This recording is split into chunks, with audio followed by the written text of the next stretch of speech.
The lioness has dragged the carcass away a little bit and more into slightly denser cover, and she probably did it to try in a sort of vain attempt or an instinctive attempt to hide it from the vultures. I've lost track now. I've been so good at keeping track of which lioness is which, and now they've moved, and I'm a bit confused. All cubs have gathered and are feeding on the carcass. And just so you know, the information that we've gathered today, this morning, has already been sent off to those who are in authority and those who are experts in this particular field. So we'll keep you updated as soon as we know exactly what the conclusions are. And they haven't finished autopsying the carcass of the cub. They've come up with preliminary findings, which seems to indicate white muscle disease, but they're still searching. And it's amazing how efficient the systems are that are in place in terms of testing the various bodies, essentially, that are found.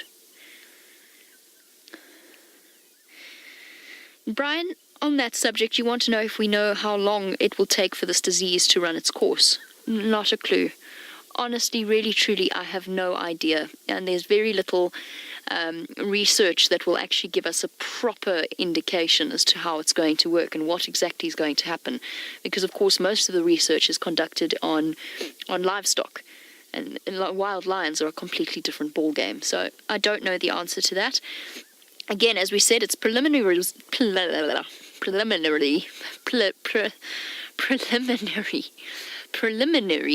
results that have come through.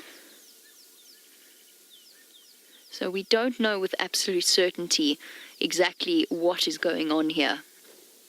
All evidence seems to indicate white muscle disease. Sorry, I'm just listening to the vultures over there. I just want to see if they're going to give us the example of that behavior I was talking about earlier. Oh, fighting, squabbling for the best possible position. The victor stands tall, so no mating happening there. That was just a fight over space. And they're probably all fighting at the bottom there. We might go and have a look at them in a moment at the carcass that's further north of us, just to see exactly what's going on. And see how much of that is left. It's also interesting to me that the lionesses have let the vultures descend now. They haven't chased them away. Well, I suppose they've got one buffalo, so they seem to be okay. What are you talking about, little cub? Making such a noise today. It's the same cub from earlier. Ouch, thorn.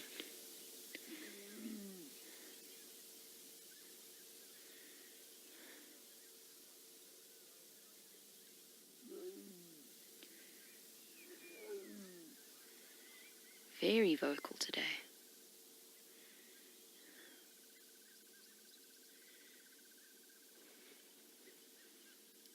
Oh, Viam, we dodged a bullet here. Ugh. That was a little bit too close for comfort. In fact, so close that Viam can't even get a camera on it. I wondered why it was so smelly here. You've got to be careful in a lion sighting around a kill, because you never know when you might drive through what we affectionately term as landmines. Just because once you drive through leopard scat, there's no going back, and your vehicle's going to smell for the next week or so. But fortunately, that is something we've avoided. It applies whether you are talking about a lion sighting or a leopard sighting. I think let's head back across to James and the royal family.